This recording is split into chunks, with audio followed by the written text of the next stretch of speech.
हर एक class 9th और class 10th के स्टूडेंट की एक ही प्रॉब्लम है जो कि है टाइम मैनेजमेंट या फिर डेली रूटीन। मैंने बहुत सारे स्टूडेंट से आज तक बात करी है और हर एक स्टूडेंट ने यह बताया है कि प्रशांत भैया हमें ना सेल्फ स्टडी का टाइम ही नहीं मिल पाता। हर एक टॉपर ये बोलता है कि सेल्फ स्टडी के बिना तो काम चल ही नहीं पाएगा, जबकि मेरे पूरे डेली रूटीन के अंदर सेल्फ स्टडी का तो टाइम ही नहीं मिलता, क्योंकि नॉर्मली 7 से 8 घंटे तो मैं अपने स्कूल के अंदर बिता देता हूं या बिता देती हूं। उसके अलावा 3 से 4 घंटे में ऑनलाइन क्लासेस या फिर अगर आप कोई ट्यूशन में जाते हो तो उसके अंदर आपका टाइम लग जाता होगा।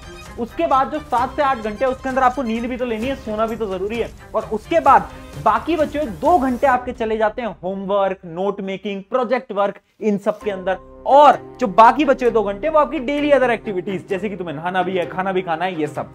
अगर इन सब का तुम टोटल करोगे ना तो टोटल आता है 24 घंटे, यानी इन सारी चीजों के अंदर आपका दिन हो गया समाप्त। तो अब सवाल यह आता है कि सच में सेल्फ स्टडी का टाइम निकाला जा सकता है? तो इसका आंसर है यस, निकाला जा सकता है। कैसे? चलो आज मैं बताता हूं। तो हाय एवरीवन, मैं हूं आप सभी का अपना प्रशांत भैया, और आज मैं आपको बताने वाला हूं डेली रूटीन, एक ऐसा रूटीन जिसके अंदर आपको ये जो सारी प्रॉब्लम्स है ना, इनका समय मिलेगा। यानी ये प्रॉब्लम्स के अलावा वो जो सेल्फ स्टडी है ना, उसका आपको टाइम मैं आज निकाल के देने वाला हूं। हाँ, मुझे पता है यार, सेल्फ स्टडी एक ऐसी चीज है ना जो कि तुम्हें टॉपर बनाती है। मैं इतने टॉपर से बात करता हूं, हर कोई बोलता है कि अगर सेल्फ स्टडी नहीं कर रहे हो तो रियलिटी में मार्क्स कभी तुम लेकर नहीं आ सकते। और ये बात सच भी है कि सेल्फ स्टडी तो करनी चाहिए, बट टाइम नहीं है। देखो, टाइम ना तुम्हारे इसी रूटीन के अंदर छुपा हुआ है।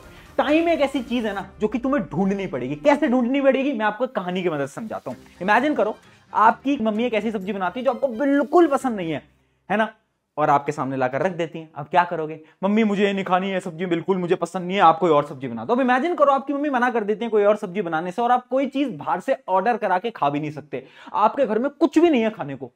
शायद तुम थोड़ी देर उसको नहीं खाओगे, 1 घंटे, 2 घंटे, 3 घंटे, रात होते होते तुम्हें भूख लगने लगेगी। एक समय ऐसा आएगा जब तुम्हारे पास कोई और ऑप्शन नहीं होगा और तुम उसी सब्जी को खा रहे होगे, और वो सब्जी तुम्हें टेस्टी भी लगेगी। यानी एक ऐसी चीज जो कि तुम्हें बिल्कुल पसंद नहीं थी, but due to some reasons कुछ ऐसा हुआ जिसकी वजह से तुम्हें वो चीज पसंद आने लग गई। क्यों? क्योंकि तुम्हें भूख लग रही थी। ये सेम चीज आपके टाइम के साथ है। ये जो सेल्फ स्टडी का टाइम है ना, ये पता है तुम क्यों नहीं निकाल पाते? क्योंकि तुम्हें रीजन नहीं पता।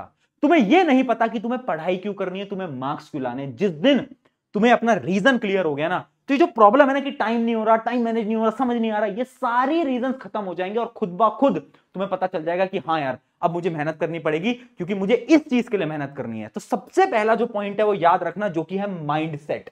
माइंडसेट यानी find your why, WHY। Why क्या होता है? आपका रीजन क्या है यार, क्यों करनी है पढ़ाई? भैया मार्क्स लाने इसलिए पढ़ाई करनी है। अच्छा, बस ये रीजन है तुम्हारा? क्यों लाने मार्क्स? क्या कर लोगे मार्क्स लाके? अरे गोल तो सोचो, भैया बड़े होके ना मुझे ये बनना है इसलिए मार्क्स लाने, भैया मुझे अपने पेरेंट्स को प्राउड फील कराने के लिए मार्क्स लाने, भैया मुझे अपने रिश्तेदारों को चुप करवाने के लिए मार्क्स लाने, भैया मुझे अपने दोस्तों को दिखाने के लिए मार्क्स लाने। कुछ भी रीजन हो सकता है ना। क्या है तुम्हारा रीजन? क्यों करना है? क्या है वाई? कमेंट्स में लिखो। आज वीडियो पॉज करो और अपना वाई कमेंट्स में लिखो। अगर ये वाई क्लियर नहीं है, टाइम मैनेजमेंट भूल जाओ, नहीं हो पाएगा कभी।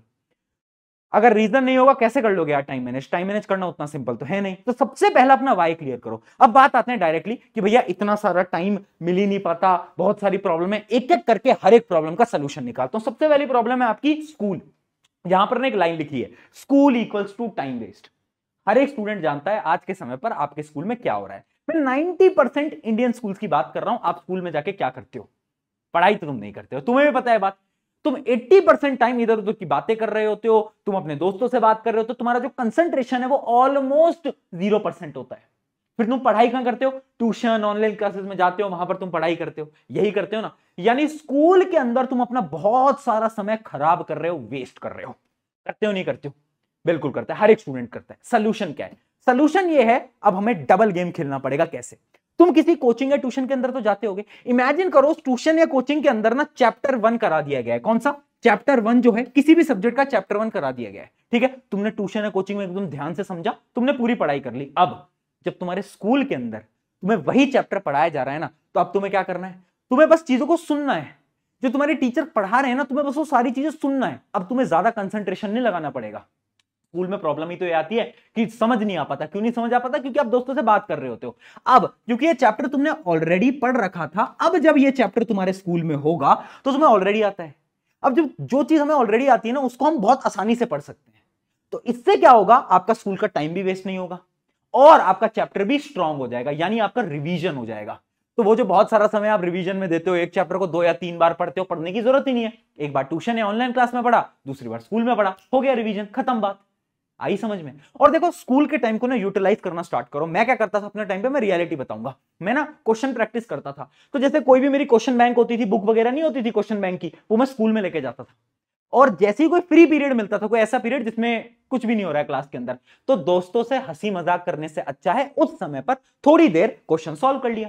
अब तुम पूछोगे भैया कौन से क्वेश्चन बैंक, कैसे करना है कैसे नहीं करना। देखो क्लास 10th वाले स्टूडेंट्स को बता रखा है, वन शॉट इंडिया की बेस्ट बुक दे रखी है। पर क्लास 9th वाले बोल रहे थे भैया हमारे साथ क्यों ऐसा भेदभाव, हमें भी दो किताब। तो मैंने बोला तुम कुछ मांगो और तुम्हें मैं ना दूं, ऐसा तो हो ही नहीं सकता। तो लो भाई, लेकर आ गया हूं इंडिया की one of the best book for class 9th to the one shot. Science की वन शॉट मैंने लिखी है। जब तुम इस बुक को घर पे बुलाओगे तो आपके फ्रंट पेज पे आपके प्रशांत भैया का नाम होगा और कुछ फोटोज भी होंगी मेरी, जो कि आपको देखने को मिलने वाली है। अब इस किताब के अंदर क्या क्या बेस्ट चीजें हैं, एक तो माइंड मैप्स भी है इसके अंदर। देखो ये माइंड मैप्स अगर आप क्लियरली देख पा रहे हो तो इसके अंदर हमने माइंड मैप्स भी डाले हैं ताकि आप रिवीजन कर पाओ। रिवीजन के बाद आपको क्या करना है, डायरेक्टली बढ़ना है क्वेश्चन प्रैक्टिस की तरफ। और क्वेश्चंस को ना इसके अंदर मैंने 3 पार्ट्स के अंदर डिवाइड कर दिया है। जैसे मैं किसी भी चैप्टर को स्टार्ट कर लेता हूं, जैसे कि मान लेते हैं अपन चैप्टर 1 नंबर 1 जो कि मैटर इन आवर सराउंडिंग। सबसे पहले उसके अंदर आपको एनसीईआरटी के कुछ क्वेश्चंस मिलने वाले हैं, एनसीईआरटी एग्जाम्पलर वगैरह जो भी हैं वो सब आपको मिलेंगे। उसके बाद आपको इसके अंदर मिलने वाले हैं मोस्ट एक्सपेक्टेड क्वेश्चंस। अब तुम पूछोगे भैया मोस्ट एक्सपेक्टेड क्वेश्चन कहां से आए, तो देखो जी हमने ना बहुत सारे सीबीएसई के बड़े बड़े स्कूल्स के पास्ट ईयर पेपर को लेकर आए हैं। हम जितने भी इंपॉर्टेंट पेपर्स हो सकते हैं उन सबको हम लेकर आए हैं और उन सारे इंपॉर्टेंट क्वेश्चंस को इस बुक के अंदर डाला गया है। यानी इसके अंदर भी पीवाईक्यू प्रीवियस ईयर क्वेश्चन आपको मिलेंगे, जो कि बड़े बड़े स्कूल, हर एक स्कूल के जो इंपॉर्टेंट क्वेश्चन है वो सारे इसके अंदर हमने डाल दिए हैं। तो याद रखना most repeated and important questions आपको इसके अंदर मिल रहे होते हैं, है ना। उसके अलावा मैंने आपको एनसीईआरटी एग्जाम्पलर का तो बता ही दिया है ना। तो याद रखना NCERT exemplar, previous year question और कॉम्पिटेंसी बेस्ड क्वेश्चन भी इसके अंदर मिल रहे हैं, यानी जो थोड़े टफ लेवल के क्वेश्चन होते हैं वो भी इसके अंदर दे रहे हैं। अब इसकी स्पेशल चीज क्या है कि इसके अंदर लास्ट में आपको मिलता है यूनिट टेस्ट वर्कशीट। ये क्या होता है, बुक की मदद से आपको समझाता हूं। जैसे ये रही बुक, अब जैसे ही लास्ट में जाओगे ना तो हर चैप्टर की 3 वर्कशीट दी गई हैं। एक थोड़ी इजी लेवल की है, एक थोड़ी मॉडरेट और एक थोड़ी टफ है। अब आपको क्या करना है, इन पेपर्स को ना आप ना फाड़ सकते हो, यानी ये पेपर ना ऐसे ऐसी शीट में है जिसको कि आप ऐसे फाड़ सकते हो और वो भी ये कट हो जाते हैं, ये कट आउट शीट्स होती हैं। तो आप डायरेक्टली इसको रैप करोगे, ऐसे बाहर निकालोगे और इस पूरी की पूरी शीट को प्रैक्टिस करोगे और खुद की मार्किंग भी कर सकते हो। तो इस बुक को ले लेना, 10th वाले तो ऑलरेडी ले चुके हैं, तो 9th वाले भी ले लेना। क्या प्राइस है, वैसे तो 400 है साइंस की बुक के, पर मैं एक लिंक दूंगा, उस लिंक से जाओगे तो तुम्हारे लिए कुछ दिन के लिए डिस्काउंट है, ज्यादा दिन नहीं चलाएंगे, कुछ दिन के लिए एक डिस्काउंट है जो कि 359। मैं बता रहा हूं ये वर्थ इट है किताब, ठीक है। तुम 10th वालों से पूछ लेना जिन्होंने ऑलरेडी वन शॉट लेनी है, मुझे ज्यादा बोलने की जरूरत नहीं, ठीक है। ले सकते हो, लिंक डिस्क्रिप्शन में। अगर आपको पूरा बंडल लेना है तो बंडल भी ले सकते हो, जिसके अंदर एसएसटी, मैथ, साइंस और इंग्लिश, ये चारों किताब मिल सकती हैं, ठीक है जी। चलो आगे बढ़ते हैं, अब आते हैं अगले पॉइंट की तरफ। भैया स्कूल वाली प्रॉब्लम तो सॉर्ट हो गई, अगली प्रॉब्लम यह है कि नोट्स और होमवर्क के लिए टाइम कहां से लाएं। वही तो सबसे बड़ी प्रॉब्लम है कि भैया हमें टाइम ही नहीं मिल पाता, सारा समय तो यहां चला जाता है। यार एक बात तुझे मैं बताता हूं, पता है प्रॉब्लम क्या है। मैं इतने सारे स्टूडेंट से बात कर चुका हूं, हर एक स्टूडेंट ये बोलता है भैया ना हम ना नोट्स ना बड़े सुंदर सुंदर बनाते हैं। क्यों, नोट्स बेचने हैं तेरे को, क्या करेगा नोट्स से। अरे नोट्स ऐसे बना जो कि तुझे पढ़ने में आए। भैया नहीं ठीक है, हमारे नोट्स ना वो स्कूल वाले टीचर ना चेक करते हैं। मैंने मान लिया ठीक है, स्कूल वाले टीचर चेक करते हैं, तो तेरे जो ट्यूशन और ऑनलाइन क्लासेस के नोट्स होते हैं वो सुंदर क्यों बनाते हो, क्या फायदा होता है उससे, कोई फायदा होता है उससे। नोट्स ऐसे बनाओ जो कि तुम्हें समझ आए, और यहां पर लिखा भी हुआ है नॉर्मल नोट्स, यानी सिंपल सादे नोट्स बनाओ, ठीक है।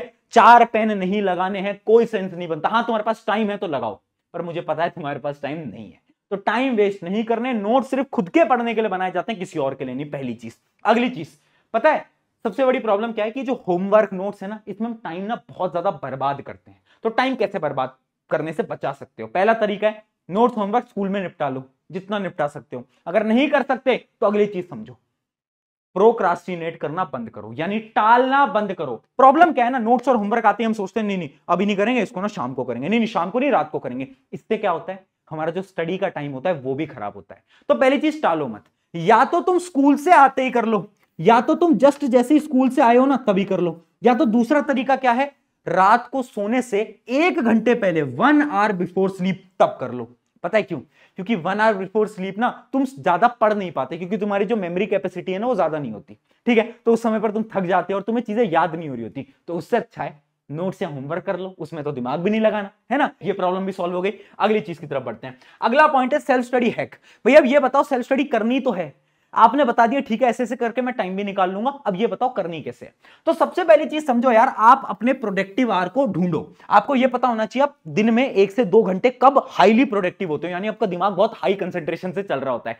कुछ बच्चे जैसे मेरी तरह जो होंगे उनका रात को चल रहा होगा 12 बजे, 11 बजे, 10 बजे। कुछ बच्चे अर्ली मॉर्निंग वाले होंगे। तो खुद का टाइम ढूंढो और 1 से 2 घंटे हर रोज सेल्फ स्टडी करनी है अपने प्रोडक्टिव आवर पे। तुम्हारे खुद के, तुम्हारे दोस्त से फर्क नहीं पड़ा, तुम्हारा दोस्त शायद सुबह पढ़ता होगा, तुम रात को पढ़ सकते हो, कोई दिक्कत नहीं है। अगली चीज सैटरडे स्ट्रैटेजी। ये सिर्फ और सिर्फ उन स्टूडेंट्स के लिए है जिनकी स्कूल भी लंबा है और जिनका जो कोचिंग ट्यूशन है वो 4 घंटे का होता है। अगर आपका ट्यूशन या कोचिंग 4 घंटे का हो रहा है और आप स्कूल भी जा रहे हो तो आप क्या करो, सैटरडेज को ऑफ लेना स्टार्ट कर दो, छुट्टी लेना स्टार्ट कर दो। अगर किसी सैटरडे एग्जाम वगैरह कुछ नहीं है, टेस्ट भी नहीं है, तो छुट्टी ले लो। ये बेस्ट तरीका है उनके लिए, सिर्फ जिनका कोचिंग लंबी होती है। अगर तुम्हारी कोचिंग ट्यूशन छोटी सी है, दिन में 2 घंटे की हो रही है, तो क्या फायदा है, फिर तो कोई सेंस नहीं है। सिर्फ उनके लिए बता रहा हूं, ठीक है। तो ऐसे आपको सेल्फ स्टडी करनी है। अब आती है अगली और आखिरी चीज, ध्यान से समझना, ये सबसे इंपॉर्टेंट है। देखो, आपको नोट डाउन करना पड़ेगा कि आप कहां पर अपने समय को खराब कर रहे हो। ये पूरी स्ट्रैटेजी, ये पूरी वीडियो खराब हो जाएगी अगर आपने ये काम नहीं करा। क्या काम है? एक नोटबुक पेन लाओ अभी के अभी और लिखना स्टार्ट करो, आप अपने पूरे दिन का समय कहां खराब करते हो। भैया मैं ना रील्स बहुत चलाता हूं। मैंने कहा बहुत बढ़िया, लिख यहां पर, लिख रील्स चलाते हैं, ठीक है। भैया मैं ना यूट्यूब शॉर्ट्स बहुत चलाता हूं। मैंने कहा ठीक है, लिख यहां पर। भैया मैं ना किसी इंसान से ज्यादा बात कर रहा हूं, या फिर इधर समय खराब कर रहा हूं, उधर समय खराब कर रहा हूं, मैं ज्यादा बैडमिंटन खेल रहा हूं, मैं ज्यादा फुटबॉल, लिख दी कहां पर समय वेस्ट हो रहा है। अब जब तुमने लिखा, इसको लिखकर अपनी स्टडी टेबल के सामने रख दो या चिपका दो। क्यों? डेली जब तुम आओगे ना, तुम दिखेगा यार मैं ना इन 4 चीजों में अपना टाइम बहुत खराब करता हूं। क्या मैंने आज भी इन 4 चीजों में अपना टाइम खराब करा या नहीं? खुद को चेक करोगे तुम कि अच्छा हाँ ठीक है, आज मैंने गेमिंग तो नहीं करी, आज मैंने ये भी नहीं करा, मैंने वो भी नहीं करा, ठीक है, तो मैंने अपने टाइम को सेव कर लिया। तो टाइम सेव करने के लिए आपको अपने डिस्ट्रैक्शंस को हटाना पड़ेगा। सिंपल है, टाइम निकाला नहीं जाता, डिस्ट्रैक्शंस को काटा जाता है। अगर आपने अपने डिस्ट्रैक्शंस को रिमूव कर दिया तो टाइम ऑटोमेटिकली मिल जाएगा। तो अगर आपको पूरी स्ट्रैटेजी को फॉलो करना है, ये काम आपको हर रोज करना पड़ेगा। अगर इतना कर दिया ना यार, ये बेस्ट स्टडी रूटीन बन जाएगा आपके लिए। और इसी स्टडी रूटीन की मदद से आप 95 तो बहुत आसानी से ले आओगे, ठीक है। आई होप इस वीडियो से आपकी मदद हुई होगी। अगर मदद हुई है, अपने एक दोस्त के साथ शेयर करना, उसे भी ये स्टडी रूटीन बता दो। अब जाओ, मेहनत करो और अपने गोल्स को, अपने ड्रीम्स को अचीव करो।